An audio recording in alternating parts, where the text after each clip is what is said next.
Okay. So hello everyone. இந்த வீடியோவில் நீங்கள் ஒரு சிம்பிள் ஆங்குலர் ப்ராஜெக்ட் நீங்கள் கிரியேட் பண்ணி ரன் பண்ணிட்டீங்கன்னா, ஸோ இப்போ அந்த கோட்ஸ் என்னென்ன இருக்குது. இப்போ லாஸ்ட் வீடியோவில் ஒரு ப்ராஜெக்ட் கிரியேஷன் பண்ணி ஆங்குலரில் இம்போர்ட் மட்டும் பண்ணியிருக்கோம். ஸோ உங்களுக்கு இம்போர்ட் ஆயிருந்தோடனே இந்த மாதிரி ஒரு ஃபோல்டர் மட்டும் இருக்கும். ஸோ இதை ஓப்பன் பண்ணால் உள்ள என்னென்ன இருக்கும்.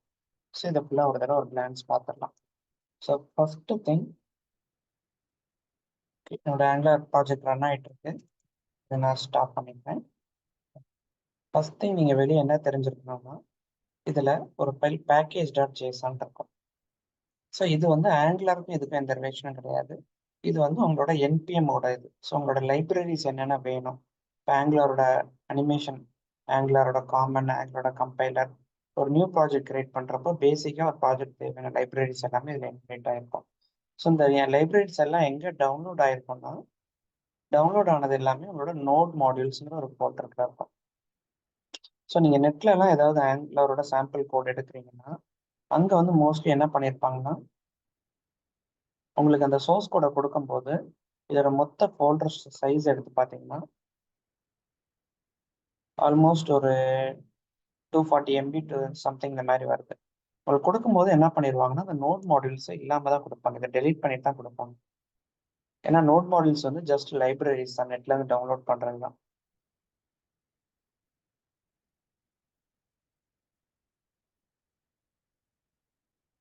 ஓகே. ஸோ நான் டெலீட் பண்ணும்போது என்னோட விஷுவல் ஸ்டுடியோ போட்டு க்ளோஸ் பண்ணிப்பேன்.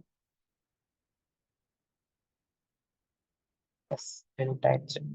ஸோ இப்போ நான் என்னோட விஷுவல் ஸ்டுடியோ போட ஓப்பன் பண்ணுறேன். அந்த நோட் மாடியூல்ஸ் இல்லாமல் இப்போ இந்த நிறைய கோட்ஸ் எல்லாமே எரர் வந்துட்டே இருக்கும். ஸோ இது எல்லாமே எரர் வரும். ஸோ ரீசன் அந்த லைப்ரரி எல்லாம் டெலீட் ஆகிட்டு. இப்போ அந்த லைப்ரரி நீங்கள் டவுன்லோட் பண்ணணும்னா உங்களோட கமெண்ட் ப்ராம்ப்ட் சரி இந்த ப்ராஜெக்ட் கிரியேட் பண்ணி ரன் பண்ண வேண்டும். இப்போ போய் ப்ராஜெக்ட் ரன் பண்ணுங்க, ப்ராஜெக்ட்டுமே ரன் ஆகாது. சரி, எந்த லைப்ரரிஸுமே இல்லை. ஸோ அதுவே உங்களுக்கு ஹிண்ட் கொடுக்கும். npm இன்ஸ்டால் யூஸ் பண்ணி லைப்ரரிஸ் எல்லாத்தையும் ரீடவுன்லோட் பண்ணிடுங்கன்ட்டு. ஸோ npm இன்ஸ்டால் கொடுத்தீங்கன்னா இது என்ன பண்ணணும்னா டிஃபால்ட்டாக அந்த பேக்கேஜ்.json ஃபைலை தான் போய் ரீட் பண்ணணும். இதை நீங்கள் ரீநேம் பண்ணீங்கன்னா இதுக்கான ஒர்க் ஆகாது. ஸோ அதே நேமில் தான் இருக்கணும். ஸோ அப்படியே நீங்கள் npm இன்ஸ்டால் கொடுங்க. இதில் என்னென்ன லைப்ரரிஸ் இருக்குன்னு பார்த்துட்டு அந்த நோட் மாடியூல்ஸ் இது ஆட்டோமேட்டிக்காக ஜென்ரேட் ஆயிரும்.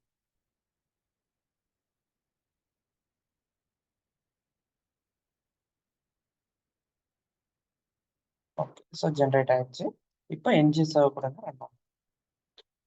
ஸோ நீங்கள் எப்போ நெட்லேருந்து நீங்கள் சாம்பிள் டவுன்லோட் பண்ணிங்கனாலும் நோட் மாடியூல்ஸை நீங்கள் இந்த மாதிரி npm இன்ஸ்டால் கொடுத்து எல்லாத்தையும் டவுன்லோட் பண்ணிடலாம்.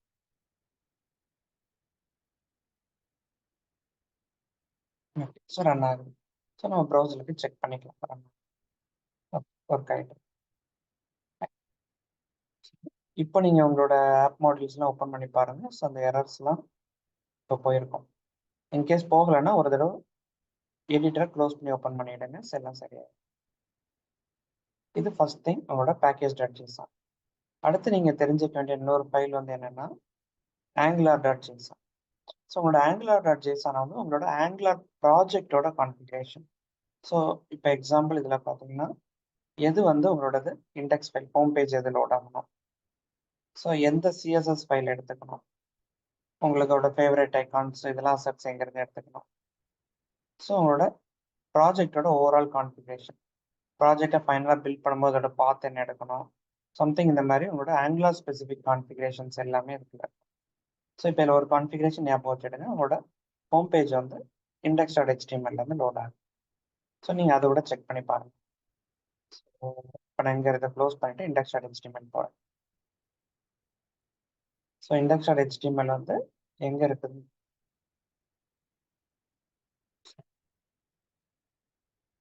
எஸ்ஆர்சியில் index.html. So எஸ்ஆர்சியில் index.html. ஸோ இந்த கோடு ஓப்பன் பண்ணி பாருங்கள். ஸோ இதில் இந்த HTML கோடு தான் உங்களுக்கு ஃபஸ்ட்டு லோட் ஆகும். ஸோ இது லோட் ஆகிறது நீங்கள் ப்ரௌசரில் போயிட்டு இதோட சோர்ஸ் கோட் எடுத்து பாருங்கள், தெரியும். வியூ பேஜ் சோர்ஸ் பாருங்கள், இதே கோட் தான் இங்கே இருக்கும்.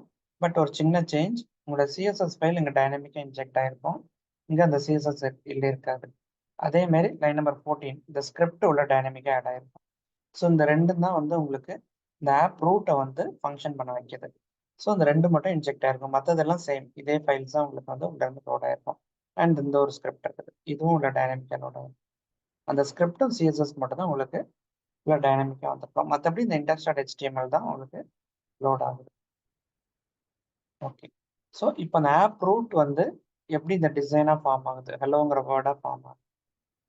ஸோ இதுக்கு ஃபர்ஸ்ட் திங் உங்களுக்கு என்ன தெரிஞ்சிருக்குன்னா, ஆங்குலரில் காம்பனண்ட்னா என்ன, ஸோ அந்த காம்பனண்ட் ஏன் யூஸ் பண்ணுறோம்.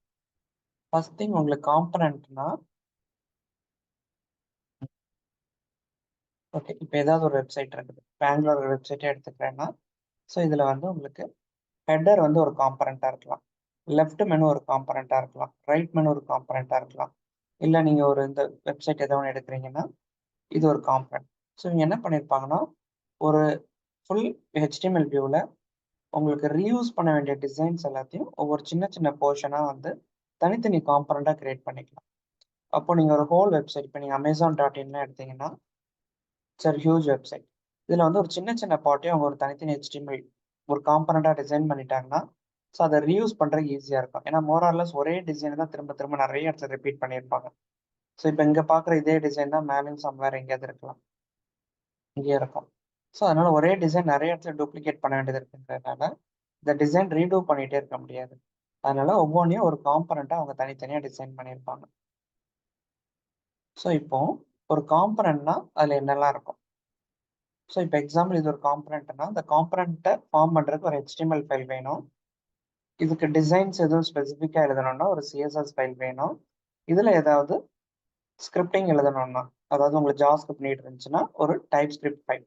ஸோ உங்களுக்கு வந்து